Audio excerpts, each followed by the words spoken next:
நம்முடைய பிதாவாகிய தேவனாலும் நம்முடைய இரட்சகராகிய இயேசு கிறிஸ்துவினாலும் உங்களுக்கு கிருபையும் சமாதானமும் உண்டாவதாக. கிறிஸ்து இயேசுவுக்குள் அன்பான சகோதர சகோதரிகளே, இன்று நாம் தியானத்துக்கு எடுத்துக்கொள்ள இருக்கிறதான வேதவசனம் உபாகமம் புஸ்தகம் 18ஆம் அதிகாரம் 10-11 வசனங்களில், குறி சொல்லுகிறவனும் நாள் பார்க்கிறவனும் அஞ்சனம் பார்க்கிறவனும் உங்களுக்குள்ளே இருக்க வேண்டாம். ஆமென். இன்று சில கிறிஸ்தவ குடும்பங்களில் நடப்பது என்ன என்றால், ஒரு புது வீடு குடிபோகுதல் சம்பந்தமாக அழைப்புதல் யாவரையும் அழைப்பார்கள். இதில் அதிகாலை 4:30 6 மணி வரை என்று இருக்கும், அல்லது 5:30 6:30 மணி வரை என்று குறிப்பிட்டப்பட்ட நேரங்களை குறிப்பிட்டு நம்மை அழைப்பார்கள்.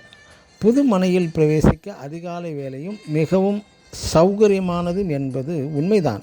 ஆனாலும் அதிகாலை நேரத்தில் ராகு காலம், யமகண்ட காலம், குளிகை காலம் இதை பார்த்து அவர்கள் டேட் தெளிவுபடுத்தி தருகிறார்கள். சில கிறிஸ்தவர்கள் சொல்வது, ஏதோ முன்னோர்கள் பெரியவர்கள் சொன்னதை மட்டுமே செய்கிறோம் என்றும் சொல்வார்கள். அதையும் நாம் மதிக்கத்தக்கதான் செய்யணும் என்றும் சொல்வார்கள். ஆனால் வீட்டில் உள்ள பெரியவர்களாகிய தனது தந்தை, அப்பா அவர்களை வீட்டில் வைத்து கவனமாக அவர்களை கவனிப்பது, பராமரிப்பது அது கிடையாது. மதிப்பது மிக மிக நல்லது. அவர்களை மதிப்பது மிக மிக நல்லது. மற்றும் இந்த உலக அப்பா அம்மாவை காட்டிலும் நமக்கு கர்த்தர் மட்டுமே பெரியவர். அப்படிப்பட்ட அந்த பெரியவர் பிதாவாகிய தேவன் கர்த்தருக்கு உகந்த நல் ஆலோசனை பரிசுத்த வேதத்திலிருந்து சொல்லி நமக்கு மேலான ஆலோசனை தருபவர்களே பெரியவர். உலகத்தின் மீதல்ல துர் ஆலோசனைகள் நம் புறக்கணிக்க வேண்டும்.